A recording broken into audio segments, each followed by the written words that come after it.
Ang buong maghapon na ito, dalangin po namin, Panginoon, na patuloy niyo pong buksan yung aming puso sa inyo pong salita, Panginoong Diyos. Maging sa mga handog na ito, dalangin po namin na kayo rin po ang tunay na magpala. Maraming salamat, Panginoon, sa inyo po ang kapurihan, kapangyarihan, karangalan, kadakilaan. Ito po ang aming dalangin sa tanging pangalan ng Panginoong Hesus. Ang lahat ay magsabi ng Amen. Amen. So, isang mapagpalang umaga sa inyo, sa atin, bawat isa. So, isang magandang hapon. Sabihin mo sa katabi mo, pagpalain ka ng Diyos. Yung nagbumula sa iyong puso, na gusto mo talagang pagpalain siya ng Panginoon. Yan. So, sabi, merong kapangyarihan sa mga salitang sinasabi natin. So, gamitin natin ito para pagpalain natin yung ating mga kapwa. Amen? Amen. Sige, dako tayo sa ating pag-aaral ng salita ng Panginoon. At ngayon, nasa series pa rin tayo ng Jesus is Better. Ngayon, tatalakayan natin is Jesus is better than Ayan, better than sin. Nilitan ko yung sin kasi hindi naman talaga siya mako-compare sa ating Panginoong Hesukristo. And to be honest with you, wala namang anything na mabuti about sa kasalanan. Ang focus ng ating lesson is to highlight that Jesus is more than anything kesa sa pleasure na nabibigay sa atin kapag tayo ay gumagawa ng kasalanan. Amen? Are we familiar with the word sin?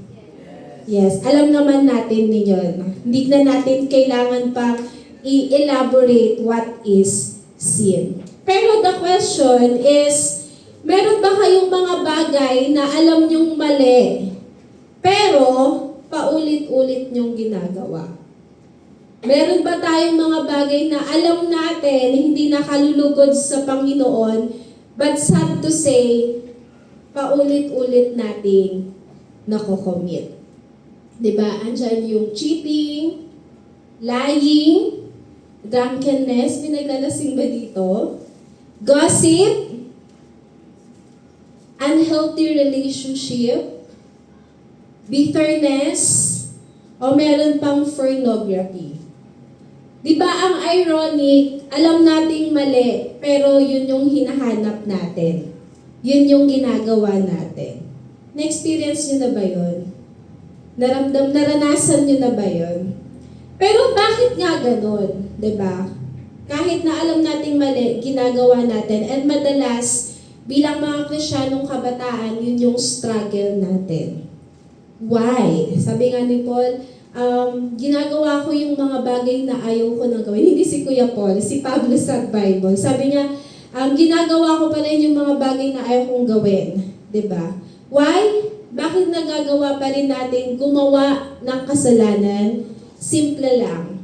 Because merong pleasure or merong kaaliwan sa paggawa ng kasalanan. And this is true dahil sinabi din po ito ng Bible. Meaning to say, there is something na feeling good kapag gumagawa ng kasalanan. So, kung babasahin natin yung Hebrews 11:25, sabi diyan, merong panandali ang aliw na dulot ng kasalanan.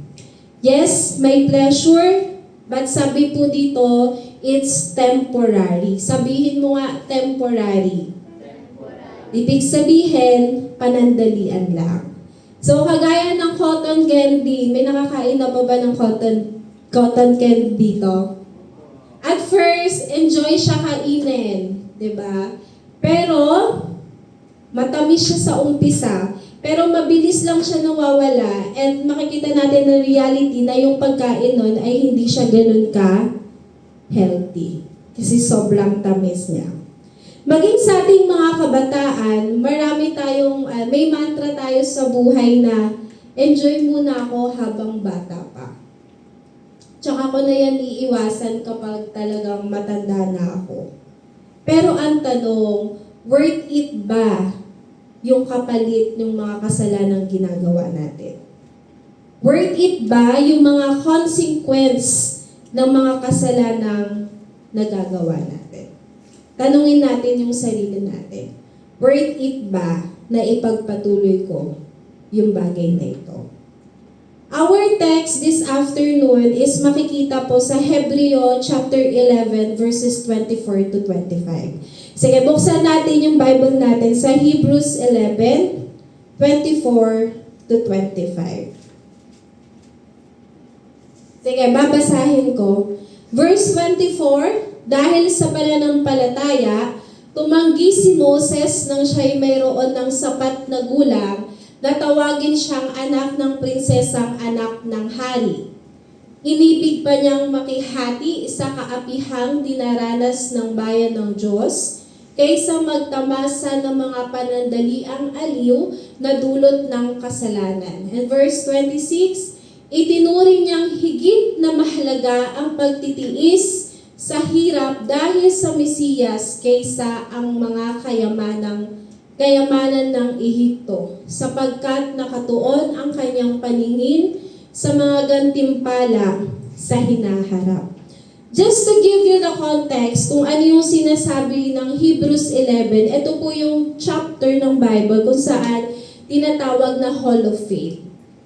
Yung Hall of Faith, dito mababasa natin or pinapakita dito yung mga taong pinili ang Diyos, nagpakita ng kanilang pananampalataya, napiliin ng Diyos kaysa sa kanilang comfort kahit mahirap yung kanilang sitwasyon.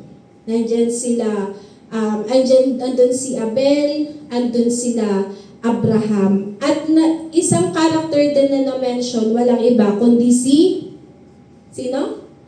Si Moses. Familiar kayo kay Moses?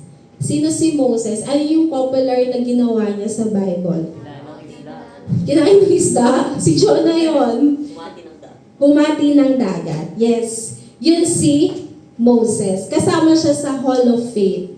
Nagpakita siya nung kanyang pananampalataya. So si Moses po, siya po ay lumaki sa Ehipto. At hindi lamang po siya lumaki sa Ehipto, siya po ay consider kasi naging anak siya ng anak ng Paraon. Anak siya ng prinsesa. Meaning to say, yung katayuan ni Moses, lahat nasa kanya. Kayamanan, luxury, power, money, education, status, lahat yon nasa kanya. Dahil anak siya ng anak ng Pharaoh. Diba? Parang anak siya ng presidente. Si Moses, kung gusto niyang maging successful in life, ayon sa standard ng mundo, hindi niya kailangang umalis ng Egypt. Tama? Kasi andun na siya. Gusto niyo ba yung ganung buhay? Ako rin, gusto ko yun.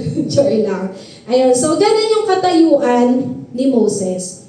Pero sabi dun sa verse na binasa natin, anong ginawa ni Moses?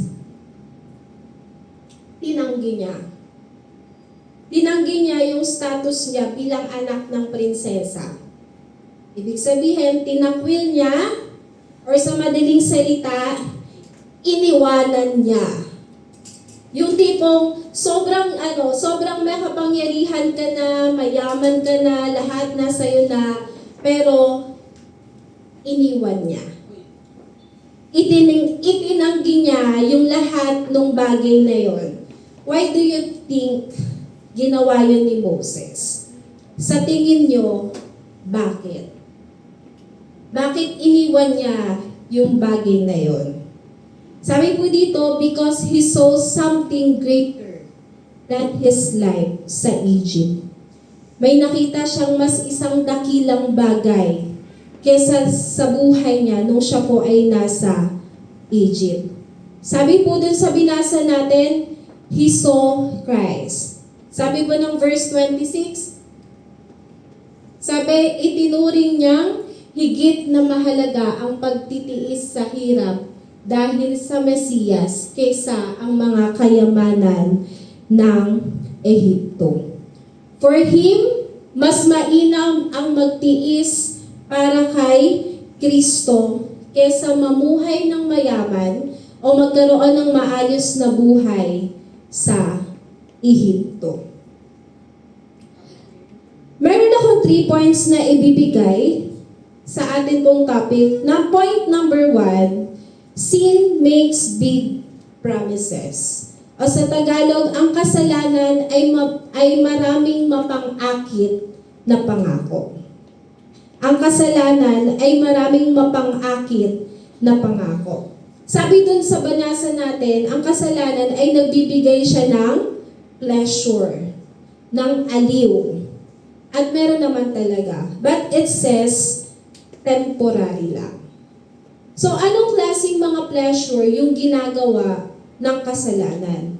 Number 1, sin promises happiness. Kapag tayo ay nagkakasala, meron daw nararanasan na kasiyahan. Totoo ba yun? Na sa paggawa ng kasalanan, meron daw kasiyahan. Ganon. Pwedeng yes, pwedeng hindi. The world says, follow your heart. Yan yung sinasabi ng puso mo. E di gawin mo. Siya yung tibok ng puso mo. Igora mo. The world says, do what makes you happy. Kung yun yung magpapasaya sa'yo, then go for it. And if it's feel good, do it. Diba? Kapag masarap gawin, gawin mo. But you know, ang paggawa ng kasalanan ay parang fireworks. Nakakita na kayo ng fireworks. Diba? For the short minute, sa ilang minuto, ang ganda. Diba? Very bright yung langit. Kasi, diba, gabi. Very bright, exciting, diba? Nakaka-happy. But ilang segundo lang, pagtapos ng fireworks, madilim na ulit. Nawawala na yung enjoyment. Nawawala na yung happiness. Kasi nga, temporary lang. Hindi na masaya. Diba? Ano pa yung mga pinapangako ng kasalanan? Sabi, sin promises freedom. Binibigyan daw tayo ng kalayaan kapag tayo ay gumagawa ng kasalanan. Maraming kabataan ang nagsasabi, ewan ko lang kung isa kayo doon, na ayoko ng maraming rules. Sa school, di ba, parang, ay, dagdag rules na naman yan. Nakakasawa na, sakal na ako, ang daming bawal. Di ba? O sa ating mga kabataan, kung ano yung gusto ko, yun yung gusto kong gawin. But in reality, alam nyo ba, sin promises freedom, but produces slavery. Akala lang natin na kapag gumagawa tayo ng kasalanan is totoong malaya tayong gawin kung ano yung gusto natin. But in reality, tayo po ay nagiging alipin nito.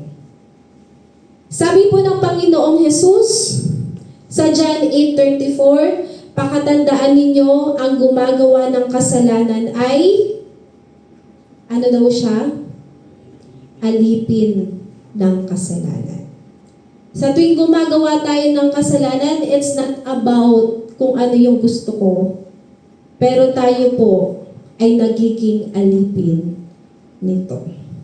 At ang sad to say, sometimes hindi tayo nagiging aware na tayo po ay alipin. Akala natin, out of control pa natin yung mga bagay-bagay. Pero wala na pala tayong control at ang kasalanan na mismo yung nagko-control sa atin. How? Halimbawa, alcohol. Sometimes akala natin tikim lang, but makikita natin yung sarili natin na nagiging dependent na tayo dito. Hinahanap-hanap na ng ating katawan. Pagsisinungaling. Sabi, lies requires more lies. Ang pagsisinungaling daw ay nagpapatong-patong. Maging ang lies becomes bandage and porn becomes addiction. Hindi natin napapansin, addict na pala tayo. Not hindi lang hindi lang sa usaping drugs, but maraming form of addiction. We can be addict na sa social media. Akala natin, it gives us happiness, di ba? Yung social media, but makikita natin yung sarili natin, alipin na pala tayo ng mga followers natin or etc. Ano pa? Sabi po, sin promises happiness, freedom. Sabi din po, sin promises satisfaction. Akala natin kapag nakuha natin siya, magiging okay tayo. Kapag sumikat tayo, okay na tayo. Kapag marami tayong followers o kapag yumaman tayo, magiging okay tayo. But question, bakit maraming successful na tao ang may depression? Bakit maraming tao ang successful pero hindi pa rin masaya? Bakit may mga tao na sa kanila lahat ng material na bagay, power, popularity, but in the end, hindi pa rin masaya? Hindi pa rin satisfied? Hindi pa rin satisfied? Why? Sabi, because the heart was never created to be filled by sin. Only Christ satisfies. Yung puso natin, hindi yan masasatisfy ng any form ng kasalanan. Ang makakapag-satisfy lang sa puso ng tao, walang iba, kundi si Kristo. Amen po. Amen. Amen. Kagaya kapag uhaw na uhaw ka, di ba? Kahit uminom ka ng sobrang lamig na soft drinks, hindi pa rin napapawi yung uhaw mo.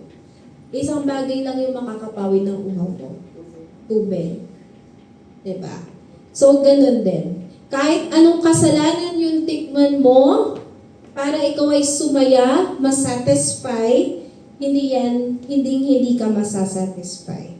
Only Jesus can satisfy us. Amen po? Amen. May pleasure sa sin? Yes. May kasiyahan sa sin? Yes. May freedom sa sin? Maybe. Pero lahat ng po yan ay very good, temporary. Panandalian lang. Lilipas din. Yes, it feels good sa umpisa, but in the end, hindi na masaya. Amen po? Amen. So, number 1, ano yung number 1 point natin? Sin makes big promises. Yes, but it's all temporary. Pangalawa, point number 2, sin always costs more than it gives. Sabi po, mas malaki ang nagiging kapalit ng kasalanan kesa sa ibinigay nito sa atin. Mas malaki yung nagiging kapalit niya. Every sin has a price. Ang bawat kasalanan po ay meron pong kabayaran. Minsan, hindi agad-agad natin na-earn yung consequence ng sin natin, but surely, i-earn natin yung consequence ng mga kasalanan na ginawa natin. Parang ewan ko kung makaka-relate kayo, yung parang nag-vacation kayo in 2 days, pero yung cost ng vacation nyo, babayaran nyo ng siguro mga 1 year. Parang gano'n siya. Mas higit pa doon sa in-enjoy mo kesa doon sa hininging kabayaran. And the reality, ano yung nagiging cost o nagiging kabayaran ng kasalanan sa buhay natin? Number 1 is our peace. Yung pagkakaroon natin ng kapayapaan. Yung pagkatapos natin gumawa ng kasalanan, biglang meron tayong guilt. Nagigilty tayo. O minsan, hindi pa tayo makatulog. Pangalawa, nagkakaroon tayo ng fear, ng takot. Kapag fear, sometimes nagtatago. Tinatago yung relationship kasi alam niyang hindi tama. Diba? Ano pa? Sometimes nagkakaroon tayo ng anxiety.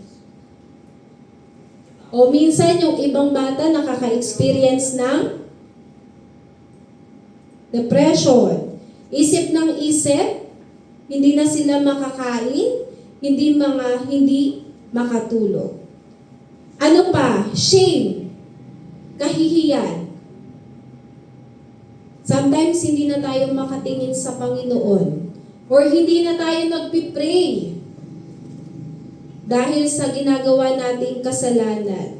And sad to say, may ibang mga taong mas pinipili ang umalis sa church, hindi na lang magsimba dahil mas pinili nilang mamuhay sa kasalanan. Mas pinili nilang gawin yung bagay na yun. Dahil sa kahihiyan. Dahil sa shame. Hindi lang sa mga kapwa believer niya nahiya, higit sa lahat sa ating Panginoon. Ano pa? Sometimes it costs our relationship. Kapag gumawa tayo ng kasalanan, it affects yung relationship na meron tayo. Kapag tayo ay nagsisinungaling, nanloko, nagkaroon ng addiction, nagkaroon ng wrong decision, maaaring masira yung relationship na na-build sa mahabang panahon. Ang lungkot lang, 'di ba? So, halimbawa, meron kang friends na magkasama kayong lumaki, but dahil lang nakapag-commit ka ng masama sa kanya or nakagawa ka ng kasalanan, nasira yung relationship na meron kayo. Ano pa? It costs your testimony. Naisaalang-alang ang iyong testimony. When we say testimony, yung buhay natin bilang mga follower ng Panginoong Jesus. Kasi alam nyo, nung tinanggap niyo ang Panginoon, hindi lang natin kinikerry yung sarili nating pangalan. We also carry the name of the Lord. Kaya kung ano yung gagawin natin, nagre-reflect yun sa kung sino yung Diyos na ating sinasamba. Now, kung tayo ay gumagawa ng kasalanan, nasasaalang-alang yung testimony natin bilang mga Kristiyano. Ayan ba? Ayan ba ang niligtas ng Panginoon? Ganyang buhay ba yung taong nakakakilala sa Panginoon? And ayaw natin masabihan ang Diyos o maging tayo ng mga ganong salita. Amen po. Amen. Do you know the story of David sa Bible? Kilala niyo si David. Ano siya sa Bible? Isa siyang dakilang hari. Si David po, nag-commit siya ng sin, which is the sin of adultery. Ibig sabihin, kinuha niya yung asawa ng iba. Hindi lang siya nag-commit ng adultery, nag-commit din siya ng murder.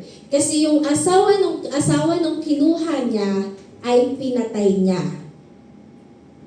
Yes, totoo yun, mababasa natin yun sa Bible. David was described sa Bible as a man after God's own heart. Ibig sabihin, close sila ng Panginoon. And after that situation, David was forgiven. Nung humingi siya ng tawad sa Diyos dahil sa nagawa niyang kasalanan, napatawad siya ng Panginoon. Yes. Nilinis siya ng Panginoon. Yes. Hindi na siya kinondemn dahil sa ginawa niya. But one thing ang hindi naalis kay David. Alam niyo kung ano yun? Yung consequence ng kasalanan niya. Yung price o yung cost o yung kapalit ng kasalanan niya. Sabi ng Lord, dahil sa ginawa niya, yung family niya magsasuffer, mag-aaway-away. At totoo yung nangyari sa sinabi ng Panginoon. Yes, he was forgiven, hindi na siya condemned, na-restore yung relationship niya, but yung consequence ng sin niya, nangyari pa rin. Kung mababasa natin yung Bible, yung mga anak ni David, sila nagpapatayan. Dahil yun yung consequence na nagawa ni David. Guys, sin is a serious thing. Sabihin mo nga sa katabi mo, sin is a serious thing. Ang kasalanan ay isang seryosong bagay na dapat hindi tayo nakikipaglaro. Ang sin ay seryosong bagay na dapat hindi natin tinitake lightly. Ang sin ay seryosong bagay na dapat nating tinatalikuran. Dapat nating iniiwasan. At higit sa lahat, ano yung price ng sin? It costs yung intimacy natin sa Panginoon. Na isa sa alang-alang din nito, yung relationship na meron tayo sa Panginoong Diyos. The reality is, kapag gumagawa tayo ng kasalanan, hindi naman nawawala yung pag-ibig ng Diyos sa atin. But ang katotohanan, nawawala yung closeness natin sa Panginoon. Na apektuhan yung relationship natin sa Kanya. Kagaya nung isang mag-ama, diba? Kapag nakagawa ka ng kasalanan sa tatay mo, yung pagiging ama mo sa Kanya, hindi naman yun nagbabago. Ama, tatay mo pa rin siya, anak ka pa rin niya. But ano yung nagbabago sa relationship yung dalawa is yung closeness na meron kayo. Yung relationship na meron tayo sa kanila. But in reality, hindi lumalayo ang Diyos sa atin. Dahil sa kasalanang ginagawa natin, tayo ang lumalayo sa Panginoon. When you feel called towards God, baka dahil yan sa kasalanan na nakocommit natin. Let's check our hearts. Alam niyo yung reality? Sabi po, the devil never reveals the consequences of sin. He only highlights its pleasure and hides its price. Alam niyo, kapag tinutokso tayo ng dyablo, gumawa ng kasalanan, hindi niya naman sasabihin yung consequence ng sin. Ang sasabihin niya lang, masarap to, maganda to, nakakabuti sa ito. All na positive lang yung sasabihin niya. Pero yung maaaring maging epekto nito, hindi niya yun sasabihin sa'yo. Kung babalikan natin yung story ni Eva, tsaka nung ahas, ano lang yung sabi nung ahas sa kanya? Kainin mo to, pag kinain mo tong bunga na ito, magkakaroon ka ng kapangyarihan daw. Magkakaroon ka ng kaalaman tungkol sa mabuti at masama. Yun yung sabi nung ahas. Yun yung sabi ni Satan. Pero, hindi niya sinabi na kapag kinain mo yan, mamamatay ka. Yun lang yung sinabi. So, ganun din sa buhay natin. Kapag tayo ay tinitempt gumawa ng kasalanan, lagi nating isipin, meron tong seryosong consequence. Meron tong seryosong kapalit. Yes, it may be feel good sa umpisa, but it's all temporary. Amen po? Amen. And last point, ang pinakamahalagang point is, Christ is the greatest treasure. Ang Panginoong Jesus ang higit na mahalagang kayamanan sa lahat. Sabi po ng verse 26 ng Hebrews 11, itinuri niyang higit na mahalaga ang pagtitiis sa hirap dahil sa Mesiyas, walang iba kundi ang Panginoong Jesus, kaysa ang mga kayamanan ng Ehipto, sapagkat nakatuon ang kanyang paningin sa mga gantimpala sa hinaharap.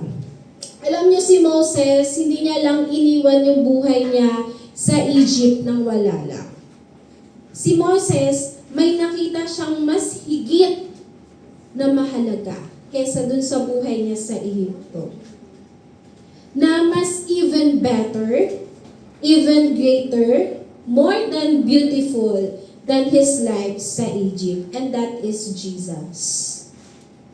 Mas nakita niya yung halaga ng Panginoong Jesus kesa sa buhay na meron siya sa Ehipto. Alam niyo, kung hindi niya nakitang mas greater, mas better Panginoong Jesus, for sure babalik siya doon. Pero hindi siya bumalik. Alam niyo, yung pagiging Christianity natin, it's not simply saying no to sin, but it's saying yes sa mas better. Walang iba kundi ang ating Panginoong Hesukristo. And Moses compared these two things. Egypt, kung saan siya mayaman, magandang buhay, or Christ. Luxury or Jesus.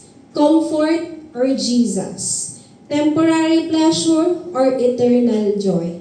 But he chose Christ. Mas pinili niya ang Panginoong Jesus. At sa atin, bakit natin pipiliin ng Panginoong Jesus? Dahil sa Kanya, nasa Kanya ang lahat-lahat. He forgives us, He gives us peace na hindi lang temporary. He gives us purpose, new identity, eternal life, and real joy. Sin gives excitement. Binibigyan daw tayo ng excitement ng sin. But Jesus gives fulfillment. Happiness, freedom, satisfaction that is eternal. Every one of us has a chosen sin. Lahat po tayo, meron tayong mga kasalanang pinipili. Diba? Hindi lang si Moses yung may choice. Even us, meron din tayong choice. At sad to say, maraming beses sa buhay natin, mas pinili natin ang pagkakasala. But here's the good news. The Lord Jesus, even though tayo ay mga makasalanan, He chose to die on the cross para tayo ay magkaroon ng kaligtasan. Amen po. Pinili ni Jesus ang krus para ang bawat isa sa atin ay makaranas ng kanyang pag-ibig at makasama niya sa walang hanggang buhay. The Lord Jesus carried our shame. Pinili niyang buhatin yung ating mga kahihiyan. He paid our debt. Binayaran niya yung ating mga utang, yung ating mga kasalanan. Tinalo niya ang kasalanan at muli siyang nabuhay. Now, the Lord Jesus Christ offers a better life for us. I'm not saying na it's an easier life, but it's a better one. Kagaya po ng isang bata. Ewan ko kung napapansin niyo yung mga kapatid niyo. Yung bata, kapag meron siyang toys, kahit luma na yun, pag favorite niya yun, hawak-hawak niya yun. Diba? Tama? Now, kung yung tatay, may dala siyang bagong toys. Usually, kapag nakita niya na merong bagong toys na mas mainam, mas maganda yung tatay na, ang gagawin niya, di ba? Babagsak niya yung old toys niya at igagrab niya yung bago. Di ba? Ano yung sinasabi sa atin ito? Hindi natin tunay na mabibitawan ang kasalanan hanggat hindi natin nakikita yung halaga ng Panginoong Hesukristo kaysa sa anumang inaalok ng kasalanan. If we see na ang Panginoong Hesukristo is far more better than any kind of sin, iiwanan natin yung ating mga kasalanan. Now, the question for us, ano yung ating Egypt sa buhay? Ano yung treasure na secret sin na ating iniingatan sa buhay natin o paulit-ulit nating ginagawa? Remember na kapag gumagawa tayo ng kasalanan, parang sinasabi natin na this is more satisfying than Jesus. But in reality, Jesus is always better than sin. Amen po. Amen. Sige, tayo pong lahat ay yumuko at tayo po ay manalangin. Panginoon, maraming salamat po sa inyong salita. Truly, Lord God, you are the greatest treasure, Panginoon, ng aming pong buhay. At tunay, Lord, na wala pong mas hihigit sa inyo, Panginoong Diyos. Lord, humingi po kami, Lord, ng kapatawaran, Lord, sa mga pagkakataon, Panginoon, na nadadaya, natatalo kami ng kasalanan, Panginoon. But Lord, we pray na palayain niyo po kami, Lord, sa anumang bandage ng kasalanan sa buhay namin, Panginoon. At huwag niyo pong hayaan, Panginoon, na kami po ay mapaalipin nito, Panginoong Diyos. Lord, sinusuko po namin sa inyo, Lord, yung mga kasalanan sa puso namin, Panginoon, na nahihirapan kami, Lord, i-let go. It may be, Lord, pagiging unforgiving, madamot, sinungaling, Panginoon, addiction, pagiging makasarili, Panginoon. Lahat ng yun, Lord, amin pong isinusuko at pinagkakatiwala sa inyo, Panginoon. Lord, we want to experience freedom, Lord God, na nagmumula lamang sa inyo. We want to experience victory, Panginoong Diyos, na kayo po, Lord God, yung siyang tunay na gumagawa. Lord, help us, Lord, to walk in spirit, Panginoong Diyos, at patuloy, Lord, na hindi magkasala laban sa inyo, Panginoon. Lord, we ask forgiveness. We ask for cleansing, Panginoon. We ask, Lord, na patuloy niyo pong i-transform yung aming buhay, Panginoon, for your glory. Maraming salamat, Panginoon. Patuloy po kaming umaasa sa biyaya mo sa buhay namin, Panginoon, na sa paglabas namin ng kwartong ito, Lord, hindi na po kami kagaya ng dati. Maraming salamat, Panginoon. Patuloy po namin ipinagkakatiwala sa inyo ang lahat-lahat. Ito po ang aming dalangin sa tanging pangalan ng Panginoong Hesus. Ang lahat ay magsabi ng Amen.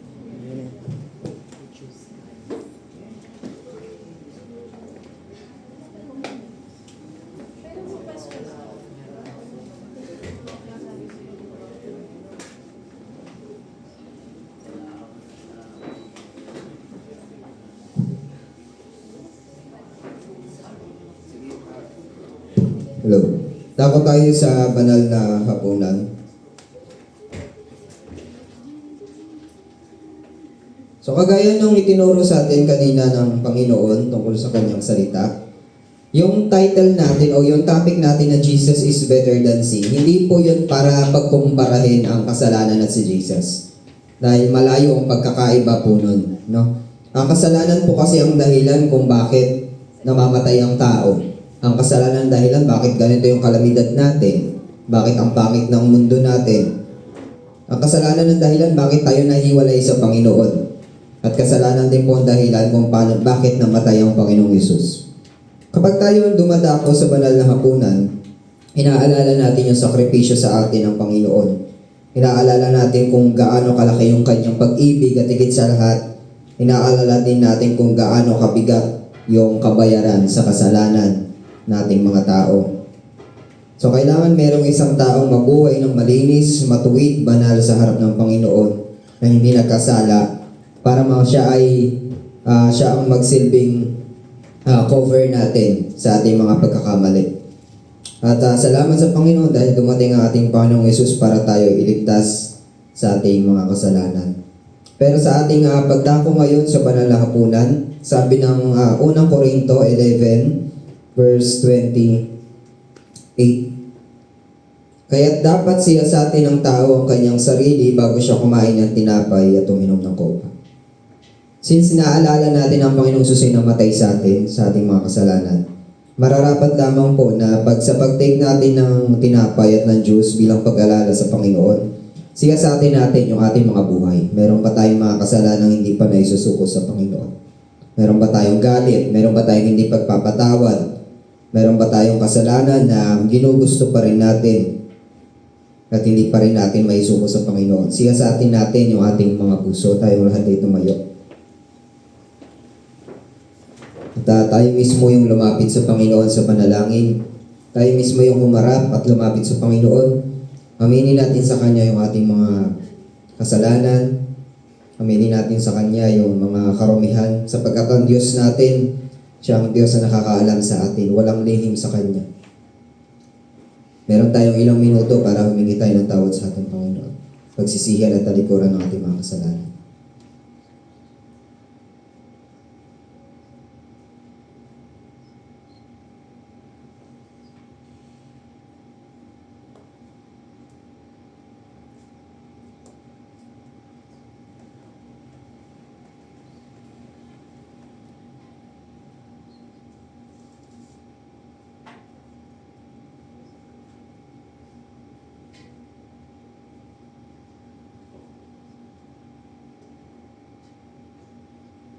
Panginoong Isus, ikaw lamang po ang makapaglilinis sa amin sa mga kasalanan namin, karumihan, samaan at taglay namin, O Diyos.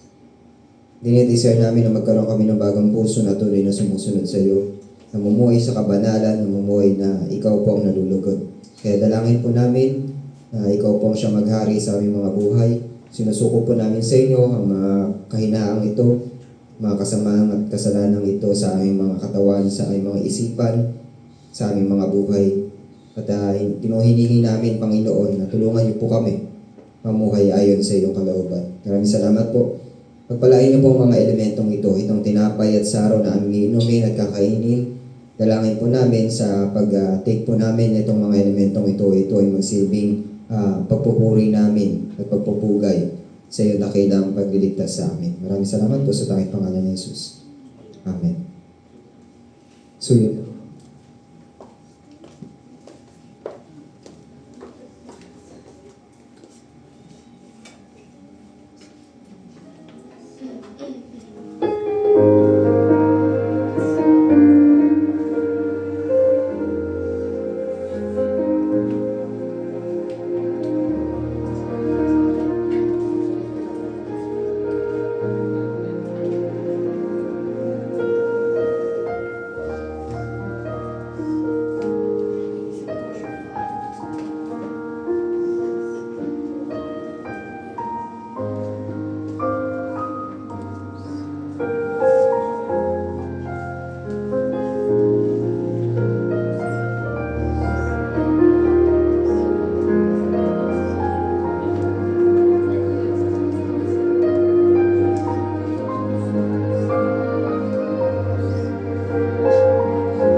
Taas natin yung tinapay.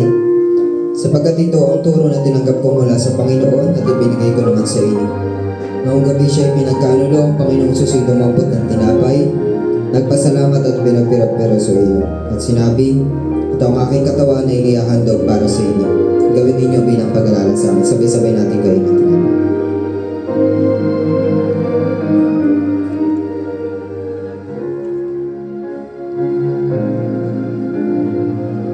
Matapos maghapunan, dumampot din siya ng kopa at sinabi, ang kopang ito ang bagong tipan na pinagtitibay ng aking dugo. Tuwing iinimin ninyo ito, gawin ninyo bilang pag-alala sa akin. Sabay-sabay natin ito.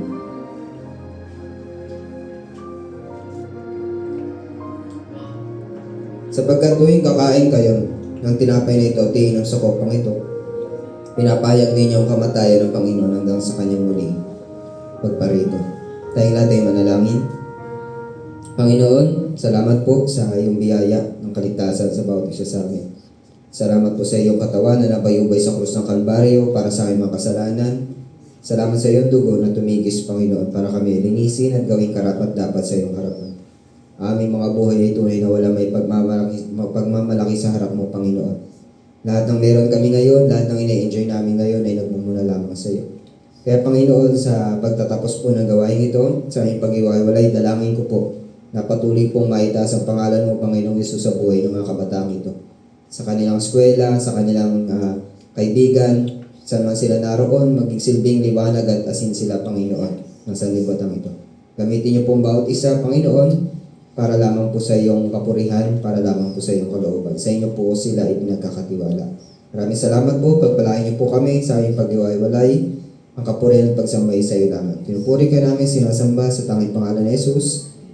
Amen. May announcement pa. Ano?